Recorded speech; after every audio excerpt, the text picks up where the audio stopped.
Bismillahirrahmanirrahim. Assalamualaikum warahmatullahi wabarakatuh. Innal hamdalillah nahmaduhu wa nasta'inuhu wa nastaghfiruh wa na'udzu billahi min shururi anfusina wa min sayyiati a'malina. May yahdihillahu fala mudhillalah wa may yudlilhu fala hadiyalah.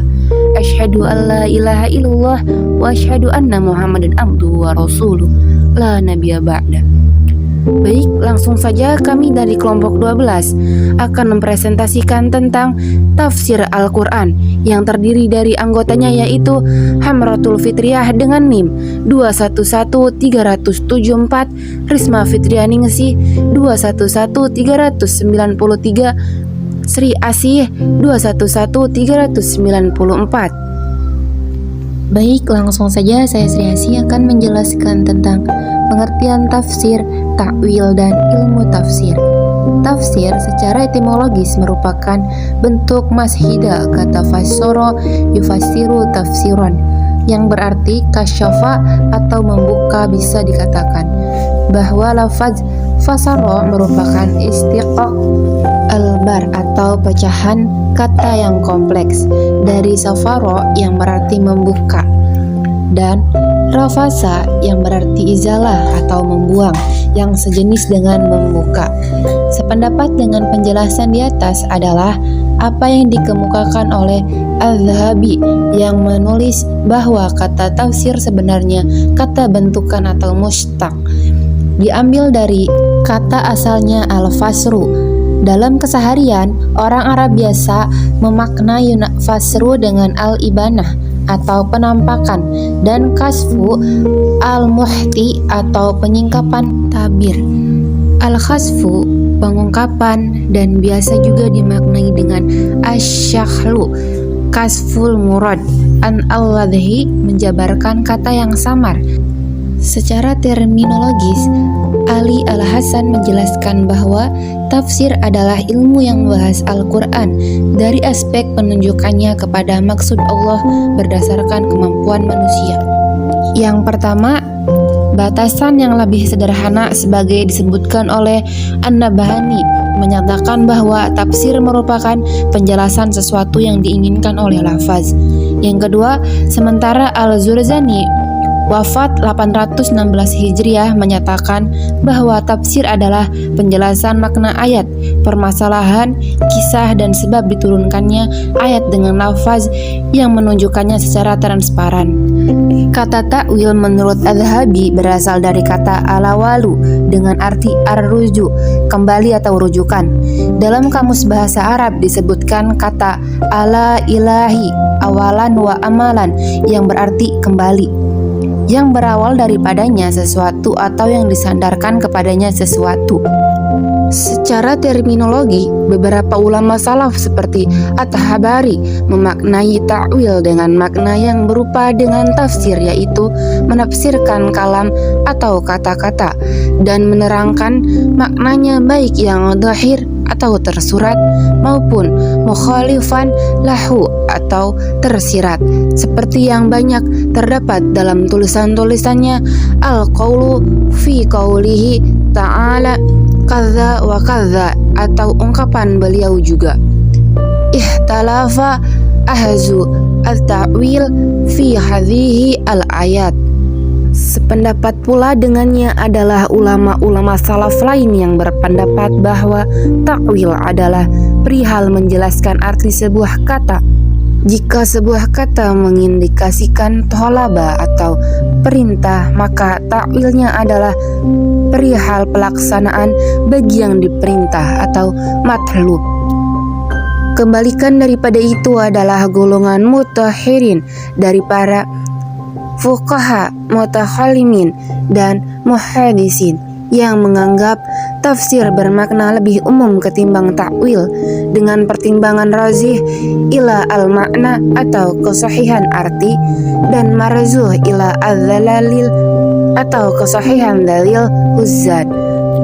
Artinya bahwa tafsir lebih kepada menjelaskan maksud lafaz, sedangkan takwil adalah perihal yang menjelaskan makna sebuah lafaz. Dengan demikian, jelas ada perbedaan antara tafsir dan takwil. Jika tafsir merupakan penjelasan yang dimaksud oleh lafaz, maka takwil merupakan penjelasan yang dimaksud oleh makna lafaz. Secara syar'i, menurut Al-Zurzani, takwil adalah memalingkan makna zahir kepada makna potensial jika makna potensial yaitu al-mutahammal tersebut dianggap sesuai dengan Al-Kitab dan As-Sunnah. Baik, saya Risma Fitrianingsi akan melanjutkan presentasi dari saudari Asi. B. Urgensi tafsir Al-Quran dalam Islam. Al-Quran diturunkan kepada Nabi Muhammad SAW melalui malaikat Jibril dalam bahasa Arab dengan segala macam kekayaan bahasanya. Di dalamnya terdapat penjelasan mengenai dasar-dasar akidah, kaidah-kaidah syariat, asas-asas perilaku, menuntun manusia ke jalan yang lurus dalam berpikir dan beramal. Namun, Allah Subhanahu wa Ta'ala tidak menjamin perincian-perincian dalam masalah-masalah itu, sehingga banyak lafaz Al-Quran yang membutuhkan tafsir. Apalagi sering digunakan susunan kalimat yang singkat namun luas pengertiannya dalam lafaz yang sedikit saja dapat terhimpun sekian banyak makna. Untuk itulah diperlukan penjelasan yang berupa tafsir Al-Quran. Pada intinya, urgensi tafsir Al-Quran merupakan sarana untuk memahami kandungan-kandungan isinya untuk dijadikan pegangan hidup dan diamalkan dalam kehidupan sehari-hari, sehingga menjadikan sebagai tuntunan yang akan menyelamatkan umat manusia. C. Pokok bahasan dalam tafsir Al-Quran. A. Metodologi penafsiran Al-Quran. 1. Tafsir bi al-Matsur. Dinamai dengan nama ini atau dari kata atsar yang berarti sunnah, hadis jejak peninggalan. Karena dalam melakukan penafsiran, seorang mutsafir menelusuri jejak atau peninggalan masa lalu dari generasi sebelumnya, terus sampai kepada Nabi Shallallahu Alaihi Wasallam. Tafsir bi al-Matsur adalah tafsir yang berdasarkan pada kutipan-kutipan yang sahih, yaitu menafsirkan Al-Quran dengan Al-Quran, Al-Quran dengan sunnah, karena ia berfungsi sebagai penjelasan kitabullah dengan perkataan sahabat, karena merekalah yang dianggap paling mengetahui kitabullah, atau dengan perkataan tokoh-tokoh besar tabi'in, karena mereka pada umumnya menerimanya dari para sahabat. 1. Contoh tafsir Al-Quran dengan Al-Quran antara lain: Uhilla lakum lailatas syiyamir rafathu ila nisaikum huna libasul lakum wa antum libasul lahun. Alimallahu annakum kuntum takhtanu anfusakum fataba alaikum wa afa ankum fal'ana bashiruhunna wabtaghu ma kataballahu lakum wa kulu washrabu hatta yatabayyana lakumul khaytul abyadu minal khaytil aswadi minal fajri thumma atimus siyami ilal lail wala tubashiruhunna wa antum makifuna fil masajid tilka hududullahi fala taqrabuha kadzalika yubayyinullahu ayatihi linnasi la'allahum yattaqun. Artinya, dihalalkan bagi kamu pada malam hari bulan puasa bercampur dengan istri-istri kamu. Mereka adalah pakaian bagimu, dan kamu pun adalah pakaian bagi mereka. Allah mengetahui bahwasannya kamu tidak dapat menahan nafsumu. Karena itu Allah mengampuni kamu dan memberi maaf kepadamu. Maka sekarang campurilah mereka dan ikutilah apa yang telah ditetapkan Allah untukmu, dan makan minumlah hingga terang bagimu benang putih dari benang hitam, yaitu fajar. Kemudian sempurnakanlah puasa itu sampai atau datang malam. Tetapi janganlah kamu campuri mereka itu sedang kamu beriktikaf dalam masjid. Itulah larangan Allah, maka janganlah kamu mendekatinya. Demikianlah Allah menerangkan ayat-ayatnya kepada manusia supaya mereka bertakwa. Quran Surat Al-Baqarah ayat 187. Kedua, Contoh tafsir Al-Quran dengan sunnah antara lain alladzina amanu wa lam yalbisu imanahum bizulmin ulaika lahumul amnu wa hum muhtadun, yang artinya orang-orang yang beriman dan tidak mencampur adukan iman mereka dengan kezaliman atau syirik, mereka itulah yang mendapat keamanan dan mereka itu adalah orang-orang yang mendapat petunjuk. Quran Surat Al-An'am ayat 82. Dalam hal ini kata zolim dalam Al-An'am ayat 82 ditafsir oleh kata syirik dalam Luqman ayat 13. Dengan penjelasan lain, tafsir yang termasuk ke dalam kelompok ini adalah seluruh kitab tafsir yang disusun dengan menggunakan sumber manqul atau riwayat, baik Al-Quran, As-Sunnah, pandangan sahabat maupun Israiliyat.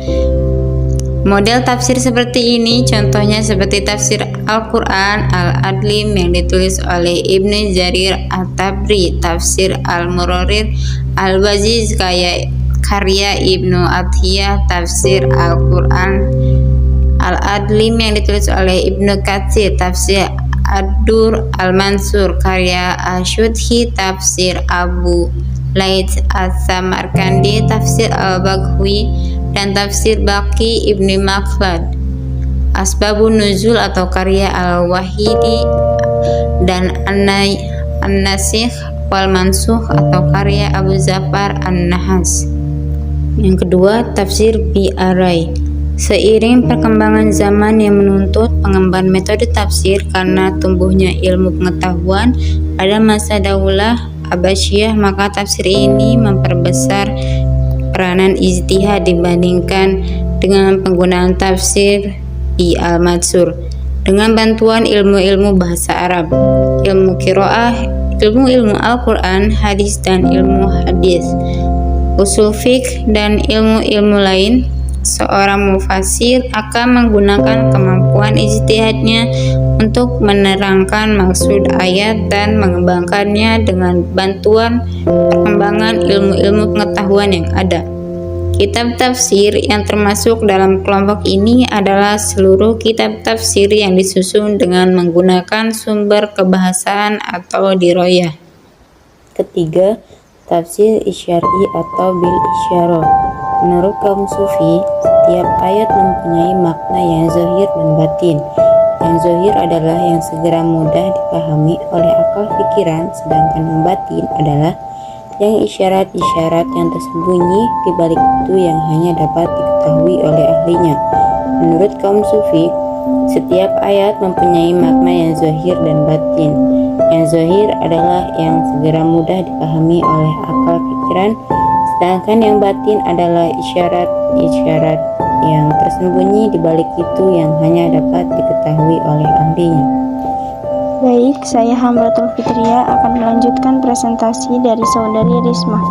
B. Uslub at-tafsir, gaya penafsiran. Yang dimaksud dengan gaya penafsiran uslub at-tafsir adalah cara masing-masing ahli tafsir dalam menafsirkan Al-Quran sesuai dengan tendensi yang menjadi kecenderungannya.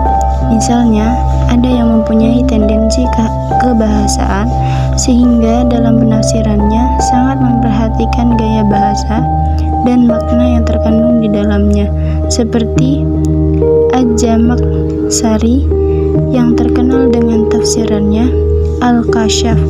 Ada yang mempunyai tendensi teologis sehingga sangat memperhatikan aspek akidah, seperti Fakhruddin Ar-Razi yang terkenal dengan tafsirannya Mafatih Al-Ghaib. Ada yang mempunyai tendensi hukum dan fikih sehingga aspek hukum dan fikih sangat menonjol dalam tafsirannya, seperti Abu Bakar Ar-Razi yang terkenal dengan tafsirannya Ahkam Al-Quran. Ada yang mempunyai tendensi historis dan kesejaraan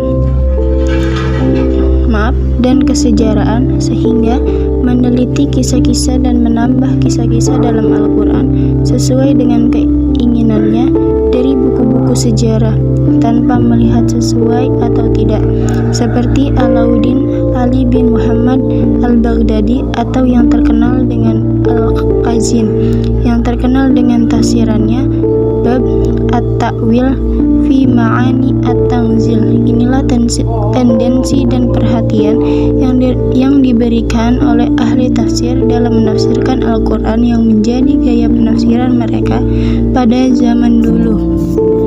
C. Sejarah tafsir Al-Quran. Sejarah ini diawali dengan masa Rasulullah SAW masih hidup. Seringkali timbul beberapa perbedaan pemahaman tentang makna sebuah ayat. Untuk itu, mereka dapat langsung menanyakan kepada Rasulullah SAW. Secara garis besar, ada 3 sumber utama yang dirujuk oleh para sahabat dalam menafsirkan Al-Quran. Yang pertama, Al-Quran itu sendiri, karena kadang-kadang satu hal yang dijelaskan secara global di satu tempat dijelaskan secara lebih terperinci di ayat lain.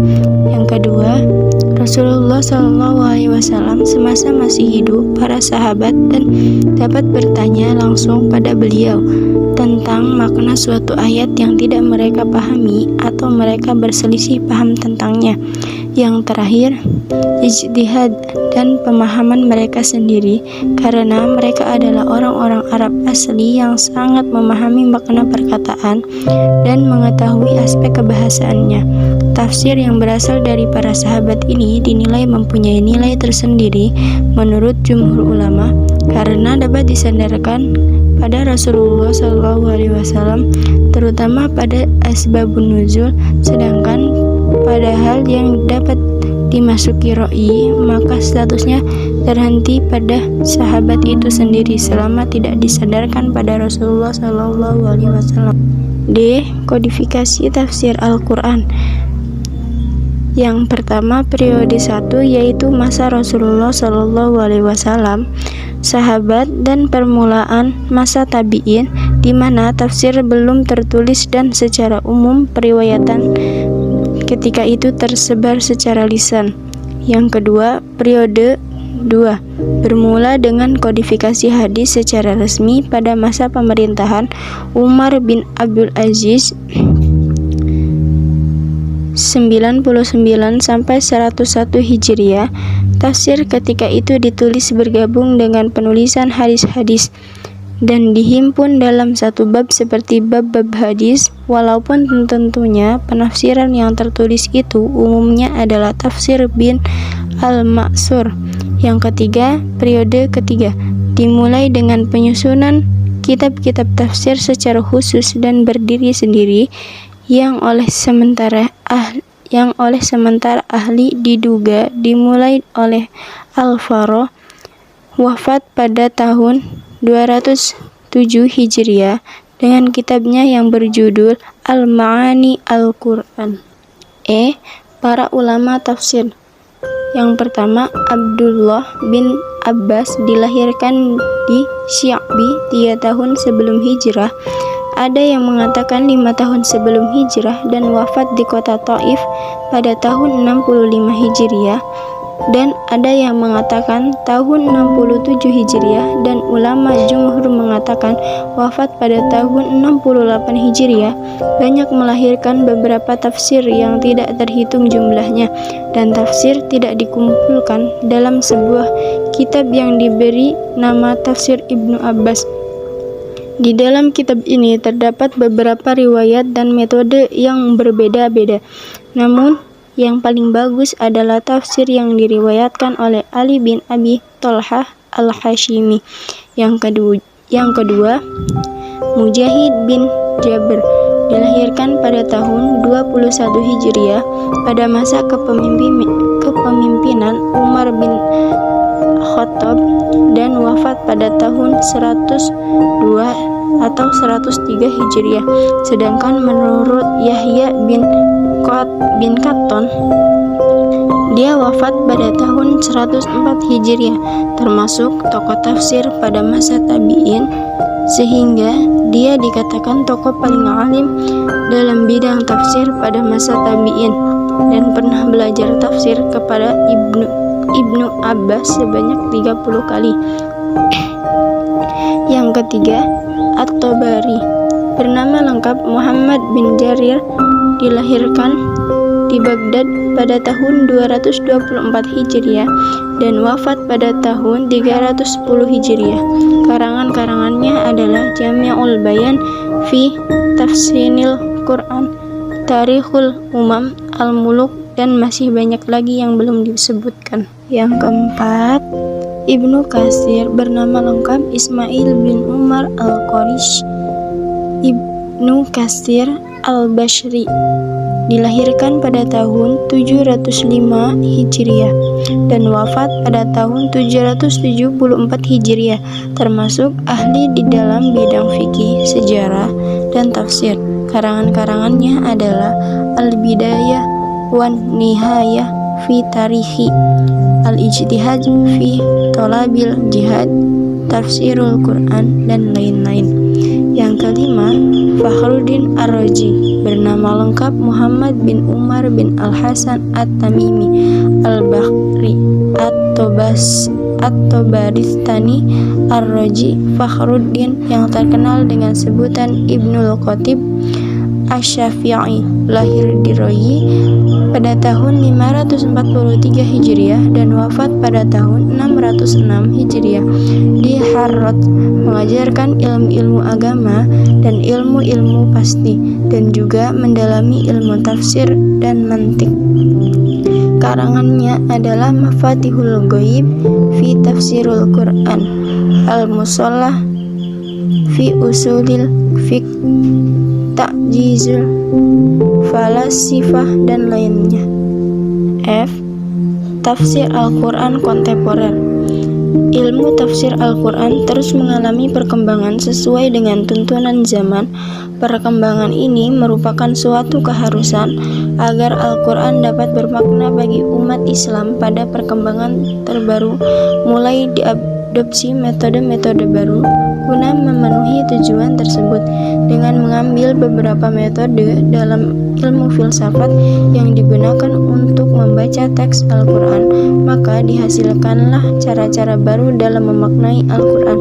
Di antara metode-metode tersebut yang cukup populer antara lain adalah metode tafsir hermeneutika dan metode tafsir semiotika. Hal tersebut bisa disebabkan dengan adanya intensitas perhubungan para sarjana dan pemikiran muslim dengan budaya dan peradaban barat. Para mufassirun kontemporer yang bermula menggunakan cara ini, semisal Syekh Muhammad Abduh yang terkenal dengan tafsimnya Juz' Ammah, dan Al-Manar yang berusaha mengkompromikan peradaban barat dengan Islam, Tantawi Al-Jawar yang terkenal dengan tafsirnya Al-Jawahir fi Tafsir Al-Quran yang berusaha memasukkan sains dalam kitab tafsirnya. Mungkin itu saja yang bisa dapat kami sampaikan, kurang lebihnya mohon maaf. Akhirul kalam, wabillahi taufiq wal hidayah. Wassalamualaikum warahmatullahi wabarakatuh.